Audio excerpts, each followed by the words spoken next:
Olá, maravilhosa! Tô aqui pro nosso segundo vídeo da nossa segunda jornada, onde a gente tá conversando sobre mais esperto que o diabo, né? E como que a gente pode usar a nossa mentalidade para transformar a nossa relação com o dinheiro e poder prosperar nos negócios e na vida. Para você que ainda não me conhece, eu sou a Naytri Brant, eu sou educadora financeira e estrategista financeira e trabalho com finanças desde 2009, né, à frente de grandes empresas, quando eu criava estratégias para alavancar o faturamento. E na pandemia eu escolhi trabalhar com mulheres que empreendem. Então tudo que eu trago aqui para você é para que você possa aplicar dentro do seu negócio e na sua vida pessoal, para que você possa prosperar financeiramente. Eu quero que você entenda que não existe empresa bem-sucedida financeiramente se as suas contas pessoais não estão organizadas. Porque todas as vezes que você extrapolar as suas finanças pessoais, você vai saquear o caixa da sua empresa.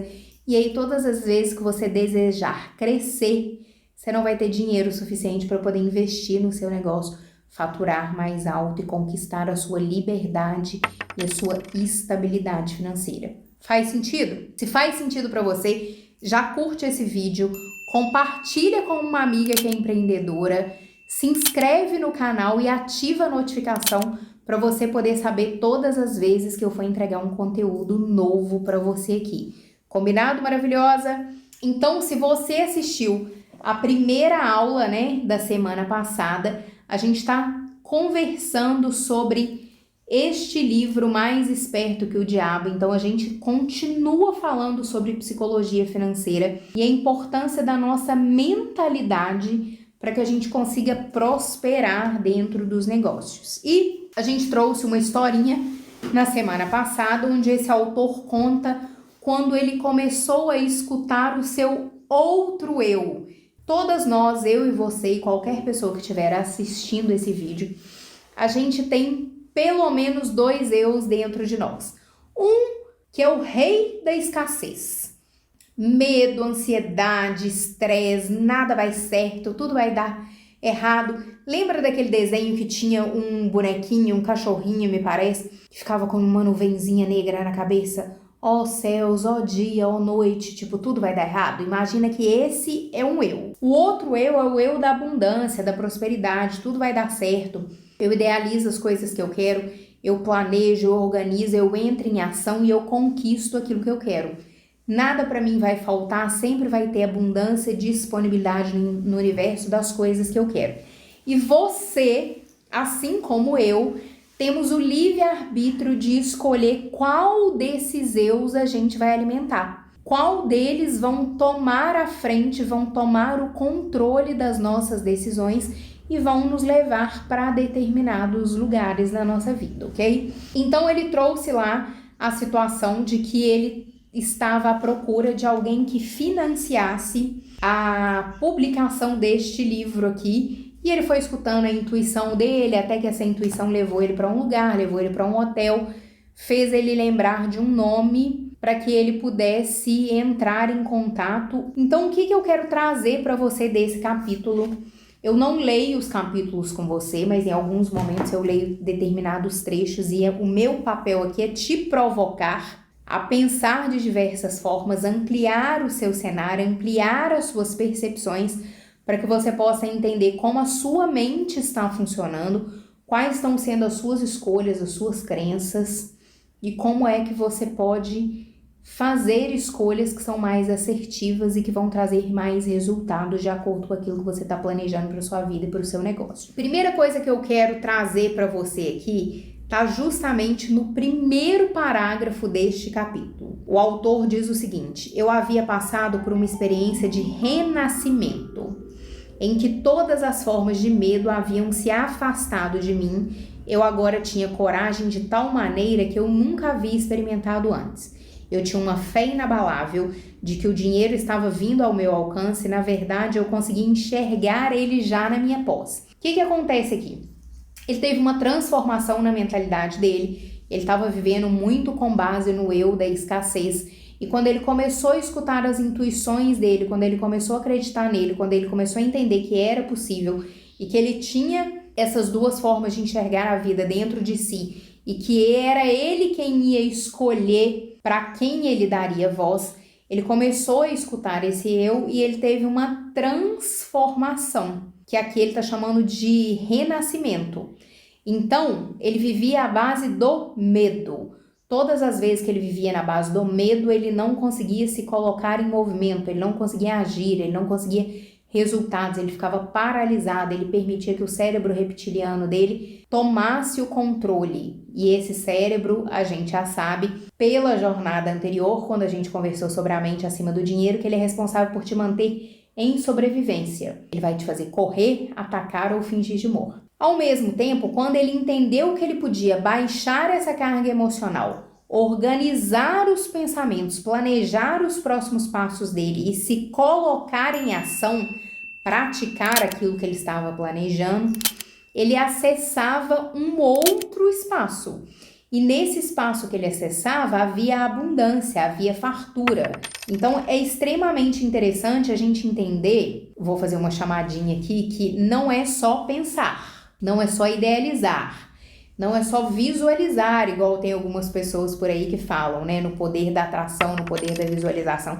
Ele deixa muito claro aqui que ele começou a colocar em prática as instruções que ele vinha recebendo desse novo eu. Então ele começou a colocar em prática aquilo que a intuição dele dizia, aquilo que ele se planejava, que ele organizava para poder fazer. Ok, maravilhosa? Não basta só sentar, pensar e mentalizar. Organiza os pensamentos, planeja suas ações, coloque em prática e aí depois que você colocar em prática, vai entendendo quais são os resultados que você vai ter, rever esses resultados, né, que é o que a gente chama de processo de validação, entende onde está muito bom, que você pode continuar e onde você precisa recalcular a rota para melhorar os seus resultados, ok? Então, expliquei na aula passada que organizar e planejar não são perdas de tempo e que a ordem para você prosperar nos negócios e na vida é aprender a organizar, planejar as suas ações, né, definir a sua estratégia, agir e revisar as suas ações. Quando você, desculpa o dedo, gente, mas quando você só age, literalmente o que vai acontecer é isso aqui, ó. Porque você vai rodar em círculos, rodar em círculos, rodar em círculos, trabalhar para no máximo conseguir pagar as contas. Quando você não pula as etapas, você consegue organizar os seus pensamentos, você consegue planejar, você age, depois você revisa as suas ações para poder validar as suas ações ou então melhorar as suas ações, você consegue ganhar velocidade na realização dos seus sonhos, tá? Então presta muita atenção nisso. Outra situação que eu quero trazer para você. A gente vive num mundo extremamente focado na produtividade. A gente não pode parar hora nenhuma, a gente não pode silenciar, a gente não pode descansar, não pode ter ócio, não pode tirar um cochilo no meio da tarde, não pode ter férias sem levar os celulares, né, para poder ficar respondendo tudo. Enfim, a gente tem que estar produzindo o tempo todo na nossa sociedade. E aí, o autor vai trazer aqui num determinado período que uma das tarefas, né, que a intuição dele deu para ele era que ele precisava checar todos os contatos dele, que ele ia achar um nome que seria o responsável por financiar a produção desse livro aqui. E ele já tinha passado 2 dias super concentrado em cima de todos os nomes, pensando e não conseguia nada. Não estava conseguindo achar um caminho, aquilo estava ficando confuso para ele já estava cansado, enfim. Quando ele decidiu tirar um tempo para ele, fechar os olhos, silenciar, aceitar que o corpo dele precisava de um processo para descansar, uma luz se acendeu e ele teve a percepção de quem era a pessoa, exatamente a pessoa que o iria ajudar na execução da missão dele. É extremamente importante silenciar a sua mente. Extremamente importante descansar, ter momentos de ócio, porque é desse jeito que você se nutre, é desse jeito que você retoma os seus processos criativos. Se você fica só nesse trabalhar, agir, executar e nunca se permite silenciar, você vai meter os pés pelas mãos, você vai ter dificuldade de encontrar uma solução para o seu problema. Porque o que você precisa, na realidade, é silenciar, porque quando você silencia, imagina todos os seus pensamentos, todos os seus problemas, todos os seus desafios, tá tudo tipo pulando aqui, ó. Você não sabe para onde olhar, para quem que você vai dar mais atenção. Só que quando você silencia, é como se baixasse todos aqueles pensamentos, tudo aquilo que estava pulando, vai silenciando, vai acalmando. É como se fosse um rio, né, que vai decantando. Então toda aquela sujeira, toda aquela poluição que está misturada na água, ela começa a ir para o fundo. E aí você começa a ver com clareza, porque sua vista vai deixar de ficar turva. Tá fazendo sentido? Se isso tá fazendo sentido para você, clica aqui, curte esse vídeo, né? Compartilha ele com outras amigas aí que são empreendedoras. Se inscreve nesse canal, criatura, para você saber todas as vezes que eu vou estar te entregando conteúdo novo, tá? Então, eu quero que você coloque nos comentários aqui para mim se você é uma pessoa que se permite descansar, silenciar a sua mente. Quando você tira férias de verdade mesmo, sem sentir culpa, sem ficar no telefone o tempo todo para resolver as coisas, né, do seu negócio. Ou se você é essa pessoa que tá no lugar de culpa. Ah, Naitra, até faço, mas me sinto culpado. Então, Naitra, nem consigo fazer. Me conta aqui, deixa eu entender qual que é o perfil das mulheres que estão me acompanhando durante essa jornada, ok? Outra chamada que ele tem aqui é que quando ele silencia, ele localiza a pessoa que vai ajudar, entra em contato com essa pessoa topa entrar na jornada com ele, entrega um cheque para ele dos royalties que vão bancar ali, né, as primeiras semanas de vida dele, que lembra que lá na aula anterior a gente falou que ele estava quebrado, falido. E aí, ele tem a seguinte percepção de que a única limitação é aquela que a própria mente dele produzia sobre ele. Então, na aula passada eu te dei uma frase para você escrever. Nessa semana, eu quero que você pegue um outro post-it e escreva essa frase aqui. Sua única limitação é aquela que você impõe sobre a sua própria mente. Eu quero que você pregue esse post-it num lugar onde você vai ler ele todos os dias. Pode ser no espelho do banheiro, no espelho do seu quarto, onde você se maqueia. Pode ser na mesa do seu escritório, pode ser na parte de trás do seu celular, enfim. Se você tá nessa jornada comigo, se você entende que você é sua prioridade, que você vai se dedicar a você, para que você reorganize as suas finanças, para que você prospere nos negócios, escreve essa frase, prega o post-it, tira uma foto, publica nos stories do seu Instagram e marca o meu @NaitriBrant. Eu quero ver que você tá comigo e eu vou lá te ajudar na sua jornada, te dar a mãozinha para que você conquiste e realize todos os seus sonhos, ok? O que ele faz? Então ele pega esse dinheiro, que vai dar uma acalmada ali naquelas primeiras finanças dele, e a partir do momento que ele soltou e que ele entrou no fluxo, né, na energia de realizar as coisas, ele começa a ter outras ideias. Então ele vai ter uma segunda ideia a partir do livro dele, que seria treinar vendedores de carro, né, que na época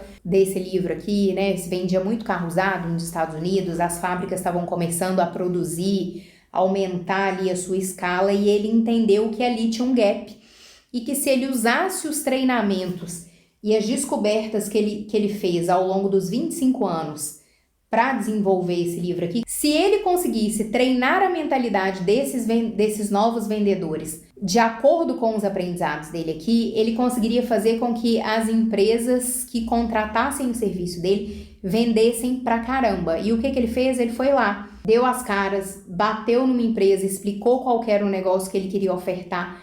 O cara entendeu, indicou ele para um lugar, eles fizeram uma seleção de 15 alunos para que ele pudesse passar um período inteiro treinando esses garotos para que eles se tornassem vendedores dessa empresa. E aí, olha que curioso, ele fala que a renda do treinamento que ele ofereceu trouxe dinheiro para ele que era o suficiente para os próximos 3 meses. O que eu quero mostrar aqui para vocês? Ele demorou 25 anos para poder criar um livro. E se você está me acompanhando desde a aula passada, o tutor dele, né, o mentor dele, já tinha avisado que essa não seria a forma dele ganhar dinheiro, que ele precisava arrumar outras formas de ganhar dinheiro. Então ele arruma outras formas de ganhar dinheiro, é bem sucedido, ganha dinheiro, briga com sócios, entrega para ele, fala, quebra e vai desse jeito porque a missão dele era fazer esse livro. Duas grandes sacadas aqui. A primeira delas é, de novo, você não precisa ter uma única fonte de renda. A gente pode pensar em renda extra, a gente pode pensar em várias formas do dinheiro chegar nas suas mãos. Você pode fazer dinheiro de diversas formas. Então, descola dessa realidade que fizeram você acreditar lá na sua infância, lá na sua escola, que você era obrigada a escolher uma única profissão, um único talento. E que se você fizesse diferente daquilo, se você desfocasse, era sinal de que você não era responsável. Esquece isso. Esse livro aqui tá deixando bem claro pra gente sobre pessoas muito bem-sucedidas que prosperaram financeiramente, que elas não estão colocando todos os ovos numa bandejinha só. Elas estão buscando formas de produzir riqueza de diversos lugares. Então aqui ele está falando que, além do livro que ele já estava fazendo, ele foi se oferecer para fazer um treinamento. Olha só, uma outra fonte de renda. Segunda sacada que tem aqui, aquilo que você cria, o seu servir, o seu processo, o seu produto, o seu serviço, você precisa entender que todas as vezes que a gente abre uma empresa, que a gente abre um negócio, é como se aquilo fosse um bebê. Então lá no início você vai se dedicar mais, você vai ganhar às vezes pouco, para poder ir ganhando em escala e aumentando e as coisas irem acontecendo. Não é da noite para o dia. E por que eu tô frisando nisso aqui? Porque talvez a sua única forma de se perceber e de se comparar é o mundo digital, onde aparentemente parece que as coisas acontecem da noite para o dia. Onde aparentemente parece que a pessoa que não tinha dinheiro nenhum ganhou 1 milhão em um mês. Fez 6 em 7 em uma semana. E aí você compra essas ideias, e aí quando você olha para o que você está faturando, você se vê como uma fracassada. Só que você esquece que existe um período de construção do seu negócio, para que as pessoas saibam que você existe, para que as pessoas saibam que você é boa em resolver o problema delas, para que as pessoas topem pagar o seu preço. Construção. E aí, se você tem constância, se você tem planejamento, organização, você vai ascender. Não vai ser da noite para o dia. Então, observa isso. Olha só, a gente está falando de uma pessoa que demorou 25 anos fazendo uma pesquisa que não lhe dava dinheiro. Para o primeiro cheque que ele ganhar foi de $850. Por isso, ele precisou achar outras formas de ganhar dinheiro para que ele sobrevivesse nesse período. Então, pezinho no chão, alecrim dourado. Existe aí um mecanismo do marketing digital que quer te fazer acreditar que você pode virar uma milionária da noite para o dia. Para mim, essas fórmulas só vão enriquecer aquelas pessoas que estão te vendendo ela. Mas se você quer cair, aí o problema é seu. Eu não posso me responsabilizar. Eu tô te chamando aqui para você botar o pezinho no chão e entender que toda empresa, todo negócio precisa ser estruturado e ele leva tempo para que você fature alto. E você só vai fazer isso a partir do momento que você encarar o seu negócio como um negócio de verdade, criar planejamento, criar estratégia, entender como o financeiro funciona, como que você vai criar os seus produtos, onde é que você vai investir primeiro e sair desse lugar de que você montou um negocinho que você vai ganhar um dinheirinho para pagar o seu perfuminho, para pagar o seu batonzinho, combinado? Então, se você que está assistindo o vídeo escolheu ser uma empreendedora ou por algum motivo a vida lhe levou a empreender, mas você não quer continuar a vida inteira tendo um negocinho, continuar com essa sensação de que eu tô correndo atrás do rabo e que mal dá para eu pagar as minhas contas, se você entendeu que você quer estruturar o seu negócio de um jeito de verdade para conquistar a sua liberdade financeira e a sua estabilidade financeira, você precisa levar o seu negócio a sério. E para você levar o seu negócio a sério, o primeiro passo, o primeiro conselho que eu lhe dou é aprender a lidar com a sua mentalidade. Por isso que na jornada anterior a gente falou sobre mentalidade, eu trouxe 2 autores pioneiros ali na psicologia financeira e aqui a gente continua nisso, ok? Então presta atenção. Quando ele entende que ele tem esses 2 eus dentro dele, um que está fadado à escassez e o outro que vai levar ele à prosperidade, ele escolhe começar a alimentar esse da prosperidade e ele começa a reconhecer que não existe limites, que ele é capaz de conquistar as coisas que ele quer, que às vezes elas não vão vir na velocidade que ele deseja, mas que elas vão chegar. E que é responsabilidade dele escolher quem é que ele vai alimentar. Então vamos lá, para que você entenda que você precisa fazer uma escolha por você, ok? Outro ponto importantíssimo que o autor vai trazer aqui pra gente é que sempre vai haver uma solução para cada problema. Não importa o quão difícil ele pareça. Só que se você vive no medo, se você vive ansiosa, se você não se permite silenciar, se você não espera, né, a poeira, o barulho, os ruídos assentarem para você enxergar com mais clareza, você não acha essa solução. Você acha que tudo dá errado com você, que você é o problema, que seu negócio é o problema. Então entenda que sempre há uma solução. Cabe a você silenciar os seus ruídos para que você consiga acessar. Que ele começa a perceber quais são as crenças dele e como que ele vai fazer para poder ir de um lado para o outro. Nesse exato momento aqui, ele ainda diz que ele não tem muita clareza de quem é, né? Vou colocar entre aspas, que ele não tem muita clareza de quem é esse eu que levava ele para a escassez e que ele nem quer se aprofundar muito aqui. E que ao mesmo tempo ele também não tem muita clareza de quem é esse eu que fez ele transformar a vida dele, que leva ele para a prosperidade. Ele fala das crenças dele. E se a gente for pensar na jornada anterior, quando a gente falou sobre a mente acima do dinheiro, não tem como você transformar as suas crenças, ou seja, sair dessa crença de escassez e ir para a crença de abundância, escolher o eu que vai dominar a sua mente, se você não entender a fundo quais são as suas crenças. Então aqui você precisa de muito autoobservação, você vai precisar de autoconhecimento, você vai precisar de paciência, de questionar, de sair do automático para você conseguir entender quais são as suas crenças, quais são aquelas que te limitam, quais são aquelas que te levam mais além. E aí você mapeando isso de acordo com a sua consciência, você vai ter a possibilidade de escolher uma nova crença. E aí quando você escolhe essa nova crença, você pode treinar a sua mente, como a gente aprendeu, para que você faça, então, escolhas diferentes, como o autor está mostrando aqui que ele fez. E é super curioso, porque na jornada anterior a gente entendeu como as crenças são feitas, como o seu cérebro funciona, como você armazena, como você pode fazer as crenças de uma forma diferente. O autor, aparentemente, não tinha conhecimento sobre isso, só que ele faz isso na prática. Então, na prática, diante dos resultados dele, ele começa a tentar entender como que ele chegou nesse lugar. Eu vou trazer mais 2 pedacinhos do livro que vão reforçar o que a gente viu na primeira aula na semana passada. Ele fala o seguinte: cada experiência que altera os hábitos dos homens e os força a olhar para o seu interior, acha uma nova solução para os problemas que essas pessoas estão vivendo. O que é olhar para o seu interior? Olhar para o seu interior é quando você silencia, quando você cala todos os ruídos. Então, ao invés de você entrar na internet atrás de alguém que vai te dar mais uma diquinha de internet, mais um hackzinho, mais uma fórmula pronta para o sucesso, ele entende que quando você silencia, você vai achar as respostas dentro de você. Você vai achar as soluções dos seus problemas dentro de você, de uma forma que você entende, que faz sentido para você e que você vai conseguir aplicar.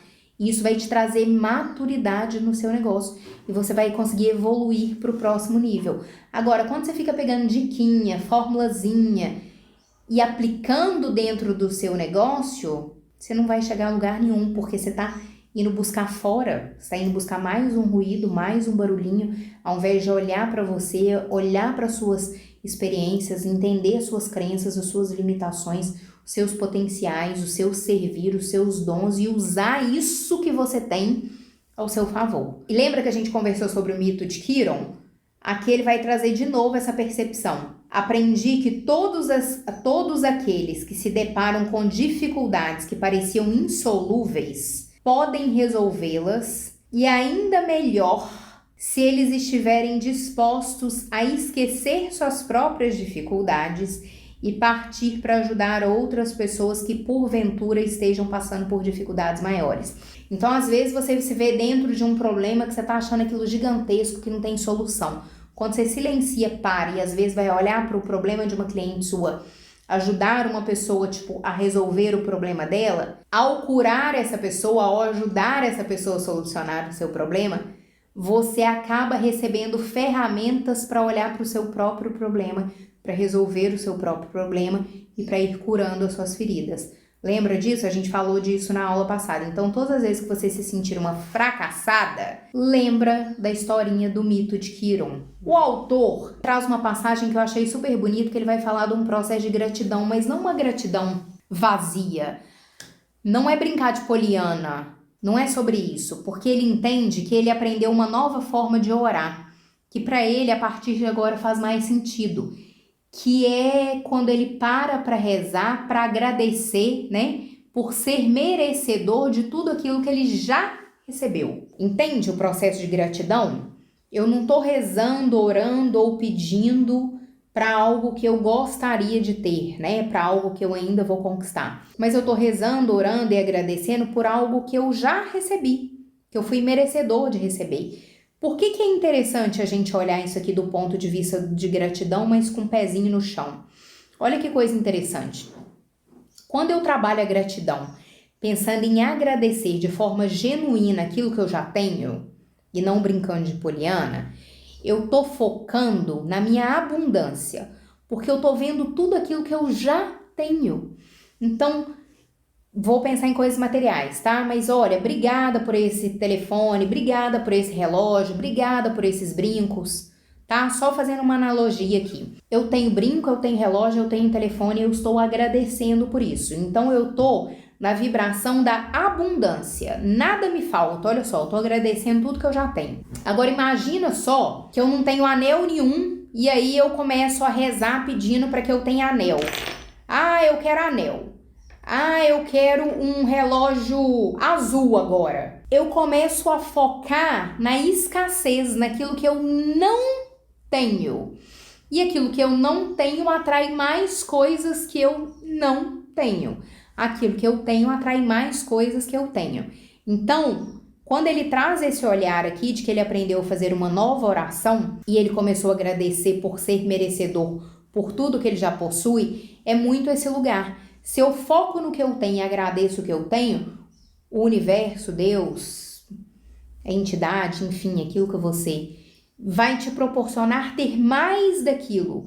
Agora, se eu foco onde eu não tenho, nas coisas que eu não tenho, eu vou não ter cada vez mais, entende? Eu vou trazer um exemplo aqui só para você entender do que o autor está agradecendo, que daí vai trazer um pouco mais de facilidade na interpretação. Mas, por exemplo, descobri que eu tinha um corpo maravilhoso que nunca havia sido seriamente danificado por doença.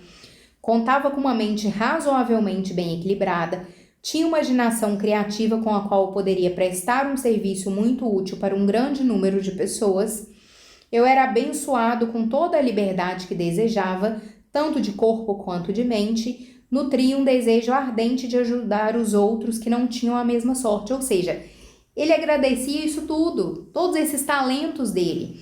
E aí, quando ele agradece isso, ele foca onde ele é bom, ele foca onde ele é abundante e mais abundância vem na vida dele, mais pessoas para ajudar, mais facilidades, mais situações boas vão aparecer na vida, ok? E aí ele sugere aqui um exercício que eu achei genial. O autor fala que faz pelo menos uma vez por ano. Ele chama de inventário de ativos inatingíveis. O que são ativos inatingíveis? Mais ou menos o que eu acabei de trazer como exemplo aqui. Ele fala de um corpo saudável, né, de uma mente criativa. São coisas que você não compra, são coisas que são suas, né, seus bens, seus talentos. Faz uma listinha, porque aí você vai ter consciência do quão valor tem a sua vida, de quão merecedora você é, de quantas coisas você já recebeu.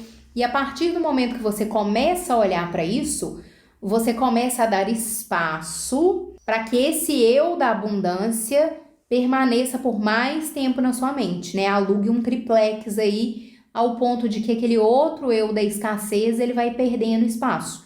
Mas como a gente falou na aula anterior, para que isso aconteça, precisa estar vigilante o tempo todo, todos os dias. ter consciência, perceber as minhas escolhas para que eu dê cada vez mais espaço para esse eu da abundância. Então se atente para isso, faça esse inventário aqui que vai ser super interessante. Se você quiser compartilhar comigo, coloca aqui nos comentários, ou então se você tiver vergonha, vai lá no meu Instagram, me manda um direct, @NaitreBrant, tá bom? E agora eu quero trazer as duas últimas percepções, do autor sobre esse capítulo, que são extremamente importantes. Uma delas, de novo, ele vai tocar no medo. Eu falei que eu não queria dar um spoiler, mas eu quero trazer um direcionamento do que vai acontecer nos próximos capítulos desse livro, onde ele vai começar a entrar de fato num diálogo com o diabo. E eu quero que você entenda que uma das conclusões que ele vai chegar no final dessa jornada é que a ferramenta mais poderosa, uma das ferramentas mais poderosas do diabo é o medo, é o fato dele implantar medo na cabeça das pessoas, na vida das pessoas, porque a gente já percebeu que o medo paralisa, que com o medo eu ataco, eu me defendo ou eu finjo de morta. E o que é tão importante a gente entender que o medo, há séculos e séculos, ele vem sendo utilizado como forma de controle. Então, todas as figuras de autoridade tendem a usar o medo como forma de controle. A grande maioria das religiões tendem a usar o medo como forma de controle. Por quê? É muito fácil manipular alguém que sente medo. Por quê? Porque quem tem muito medo não consegue acessar o neocórtex. Quem tem muito medo não consegue tomar decisão de forma consciente. Quem tem muito medo não consegue pesar os prós e os contras de uma situação para poder analisar qual que é a melhor escolha para si. Quem tem muito medo vai tomar decisões com base no cérebro reptiliano, que a única função é sobreviver. Então, todas as figuras de poder, todas as autoridades, enfim, no mundo inteiro, todas elas já entenderam que o medo é a melhor forma de manipulação, que o medo é a melhor ferramenta de controle.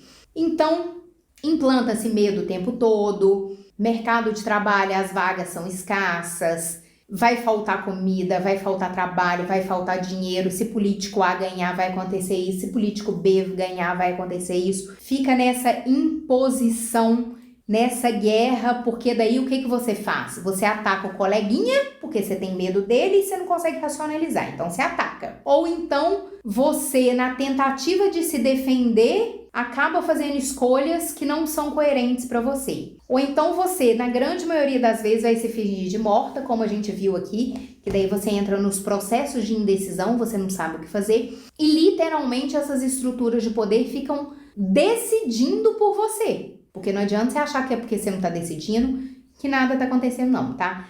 Não escolher é uma decisão. Porque quando você não escolhe por si, alguém vai escolher. E esse alguém vai escolher com base nos interesses dele e não no seu interesse. E é onde a gente vê um monte de efeito de manada. Vou trazer uns exemplos aqui só pra você entender do que eu tô falando. Por exemplo, um monte de mulher com preenchimento na boca, ok? Em algum determinado momento alguém fez isso, achou bonito, o outro fez, e hoje em dia a gente vê várias mulheres assim, é como se fosse uma obrigação. Efeito manada. Bolsa de valores. Alguém compra uma ação, alguém que está um pouco mais por dentro e entendido daquilo, ou então porque tem um interesse de manipular o mercado, vai um monte de gente que não entende nada e compra aquelas ações com medo de não ganhar tanto dinheiro quanto aquela pessoa. Ou então alguém vende e a pessoa vai lá e vende. Efeito manada. No Brasil, por exemplo, alguém começou a usar carro branco e sabe-se lá porque hoje em dia todo mundo compra carro branco. A gente não vê mais carro colorido.